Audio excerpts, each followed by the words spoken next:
Hello, everyone. And right from here, after this wonderful presentation and conversations about technology and mental health, I would love to take you on a journey between conscious and subconscious.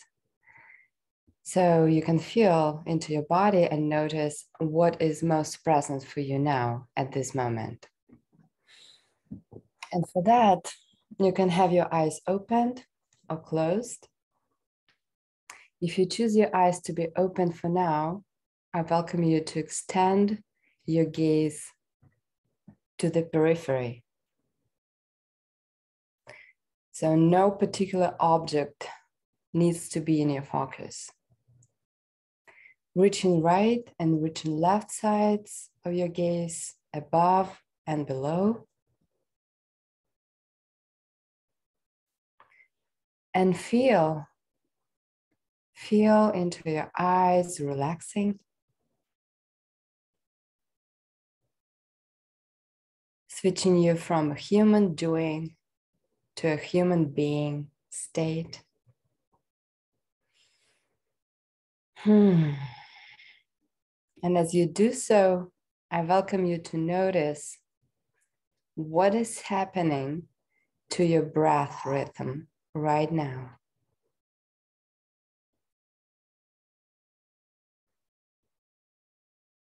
No need to manage it. Just letting it be, whatever it is at this moment.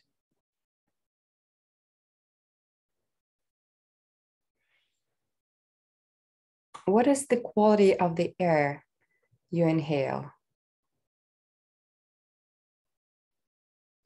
How is it different from the air that you exhale?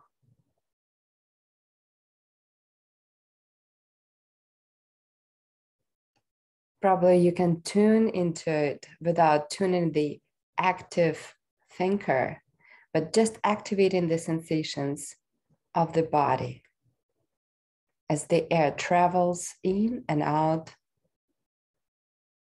into your lungs and your body with your natural pace of breathing. And as you do so, and the air is doing so in your body, what other senses are getting activated that you can notice?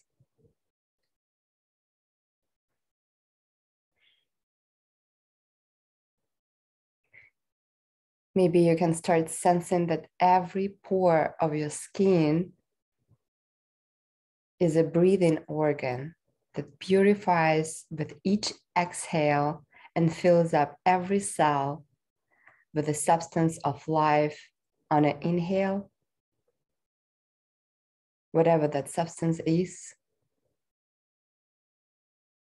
If at this moment your body communicates that it needs to change the position or yawn, feel free to do so at any moment.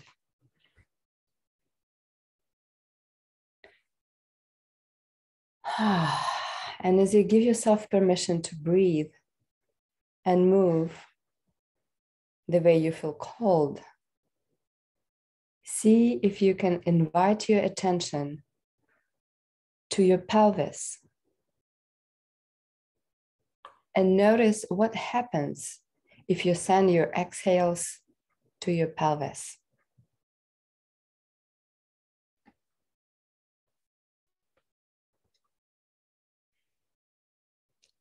Imagine yourself being a hollow bone from the top of your head along the spine down to your pelvis.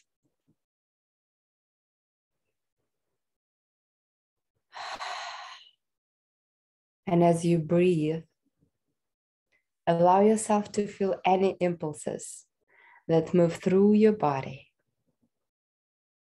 Any, all are welcomed.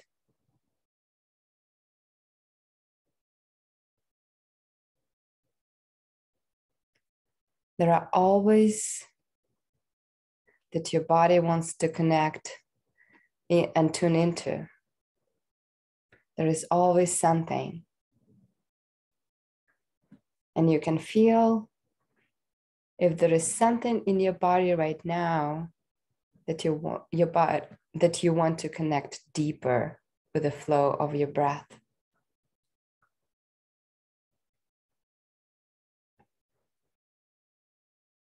Invite yourself to sink into it and give yourself permission to make any sound or sigh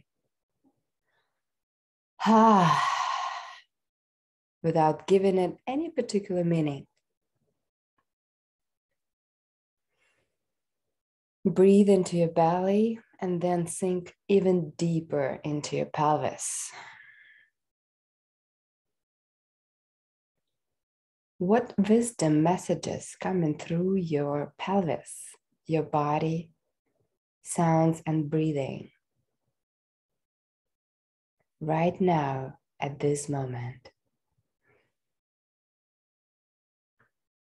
You don't need to rationalize them. Just listen to your body and the energy moving through it, down to your pelvis with each exhale.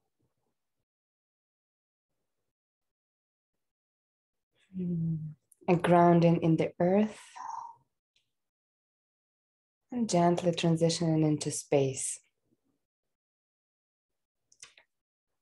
Probably opening up your eyes.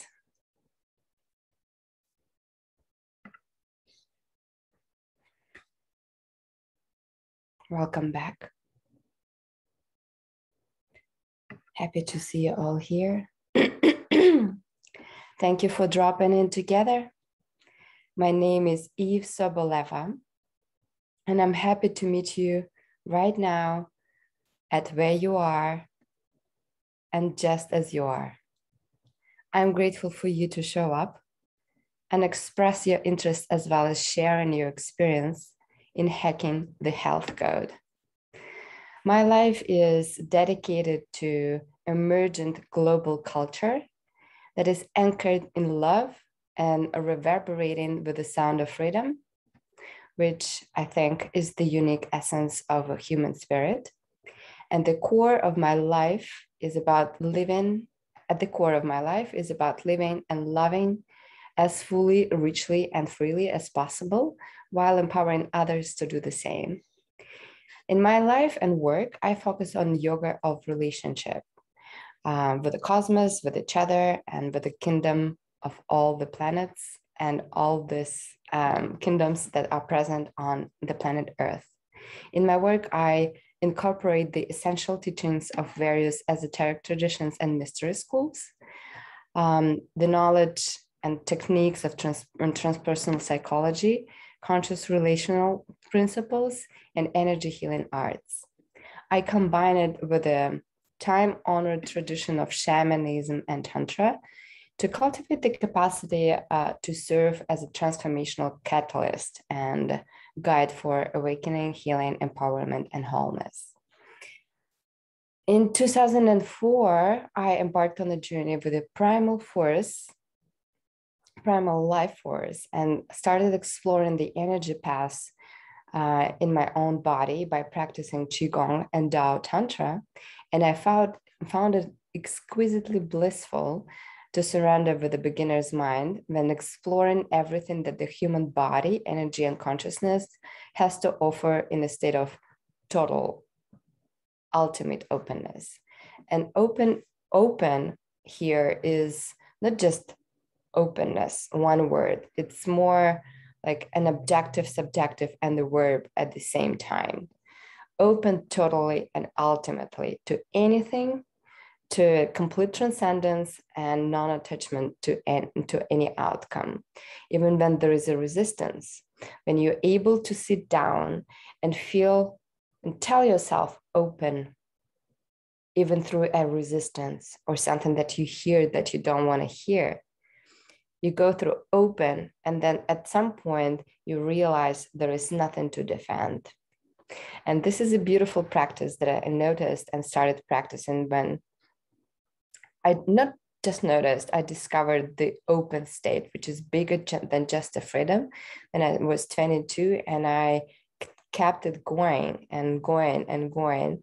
But I rediscovered this non-attachment in early 2016 after I went into coma after a very brutal entrepreneurial burnout. It was a year after I got to Silicon Valley, pursuing entrepreneurial goals as a startup CEO. And back then, it was a very scary experience to die. And the biggest grace in my life, it was a no return point and a huge pivot in all my life and the way I live. And that because I was able to see a non-linear map of life events and opportunities that has been taken, that has not been taken by me, and all the choices that I have made and I could have made but didn't, and because I've been captivated by a superwoman entrepreneurial pattern pursuits. By then I was already familiar with the concept of egregores.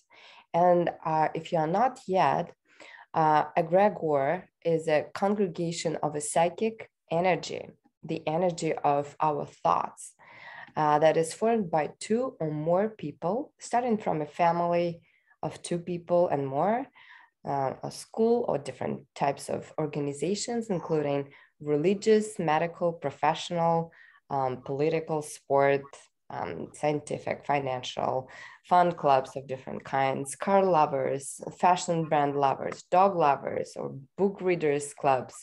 And the biggest probably would be the Organization of United Nations. So you got the idea what the egregores are. So they are giving people power, support, they provide information, they give community, they give the feeling of belonging, and in return, egregores make people obey their laws. Often unspoken laws, egregores inevitably set a strong foundation for belief systems as a contribution to a collective energetic field that they support. And the bigger the egregore and the more people in it, and the more powerful the egregore and the more difficult to pull out of that. Almost not possible, as the egregores on the planet Earth are mostly closed egregores. But there is some other egregores, open source, cosmic, as CosmoEnergy as well. They're open, they're not captivating you in the cage of this is the only belief and this is the only religion, this is the only teaching that is good for you. And this is what the laws that you have to obey and be captivated through the course of your life. So the bigger the egregore, the more people in it as well. And the stronger invisible cords are tightening people up with it. So strong that it makes it almost impossible to often very painful emotionally to quit. And the reason for this hardship is a strong feeling of identity that is created and supported when we look for validation in our societal roles. Egregores often contradict with each other, making you defend their values and beliefs as your own. It's almost impossible to see that they do not belong to you. This is how you give away your life energy to keep up with your identity, giving you a sense of being better in any means than someone else, or to keep up your place of identity in the matrix, to make you serve it often blindly and also against your authentic individual expression that keeps its codes inactive. You understand that as you're captivated in the matrix and serving some other entity and have no idea that you actually live in not quite your life, you becoming unactivated. So the codes that Richard Rudd speak about, gene keys, and all the genome is not quite open. So we're not really living our life, but some other core beliefs and value systems. So basically, egregores are interfering with the codes of a natural evolution of human body and consciousness, and keep it in the framework of following the scriptures, prescriptions, someone else's guidelines, rules of how to be happy, and what it even means to be a good, healthy, and successful human. And surely it cages you in a kind of artificial, digitalized, and uneasy structures that sometimes give you the feeling of good, superiority, achievement, but this never lasts. And the reason it never lasts is that the goodness is sourced and harvested and harnessed from outside. So the real contentment, joy, pleasure, and abundance keeps being out of reach the next moment or the next day or the next year after you got married, got promoted, enjoyed the good sex, raised money, or sold your company or anything else. You are still on a hook of egregore and must pay back with a kind of a victory hangover, at least. And it feels like a post-expansion contraction. If you ever experience the shame for feeling good after celebrating your wins, and perhaps that even resulted in rage or fear or feeling of being overexposed and desire to hide, this is your external identity that signals that you're lacking the alignment with your authentic inner self. That you're still on a hook on some beliefs and core values of somebody else, but it's not about you. So you cannot celebrate your own victory as your own because it's not. And you can be also overwhelmed with the blame as an internal form of shame, and also it also may come out when you're trying to assign your inner disappointment to external events or circumstances. So when I work with the groups, we see these dynamics as a collective dynamics of attachment to a certain results in career or in personal relationship that are generated by a number of egregorial hooks outside of self. And when I'm speaking about it, it's about how that destroys our mental well-being. And in personal sessions, we go deeper and look precisely onto egregorial sets of beliefs and behaviors that trigger inner and outer conflict. As we are relational beings, we always relate to somebody. We have people around, we have partners, we have colleagues, we interact with people, we are relational beings. All these differences of perception and convictions that of what is right and what is wrong create distortion and tension in our physical bodies. That's not a surprise for you, right? And we call it a stress response, as we keep ourselves dependent on a particular beliefs, patterns, and choices of contradictory polarities, that we are ignoring the wholeness, that if we are choosing a certain polarities of good and bad, or I have to be this way, I shouldn't be that way, instead of being absolutely open to open, we're losing, ignoring the wholeness of being. But the God is not this or that.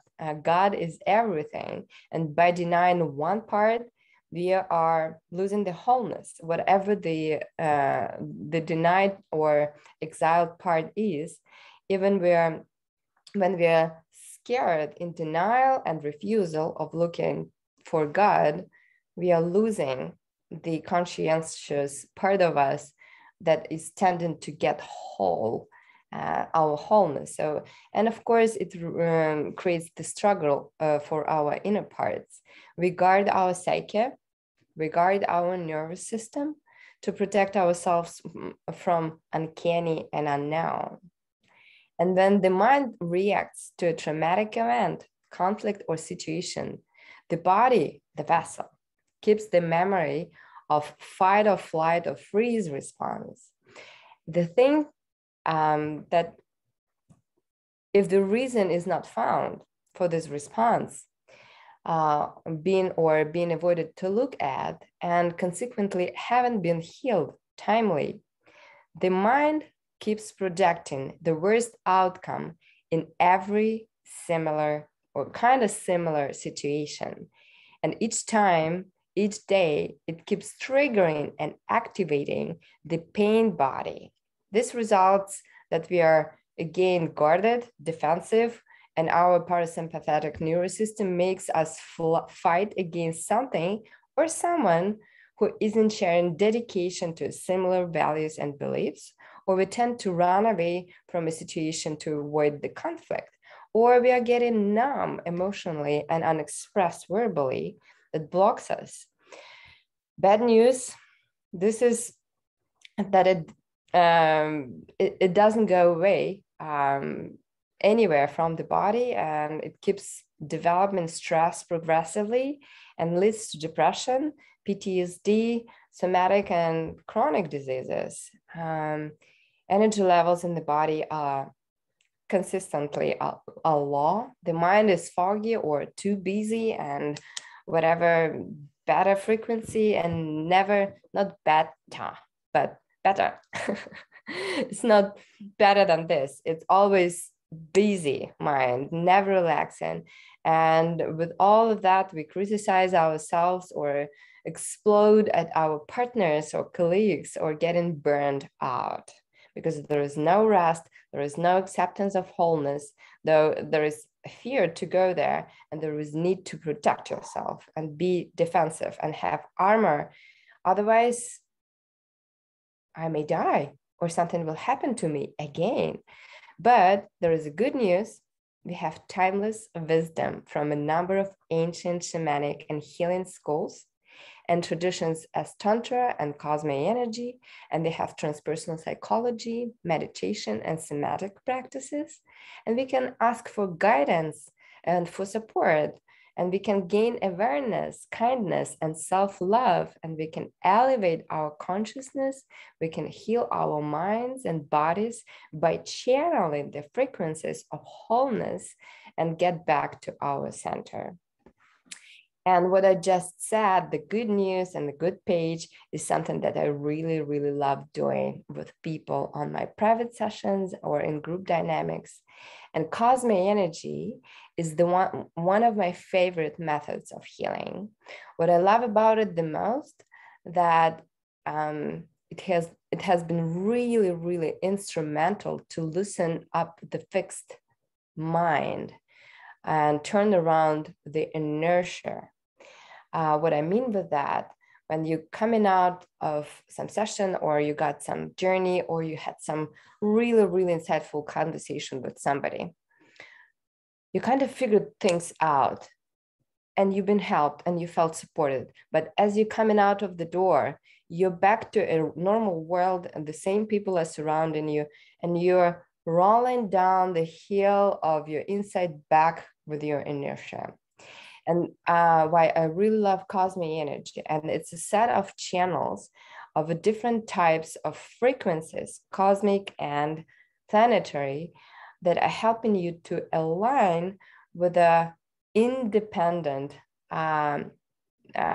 source of energy and fill you up with the ultimate openness and flexibility without a need to be guarded, because you're transparent and you're transcendent and you're embodied human when you're open.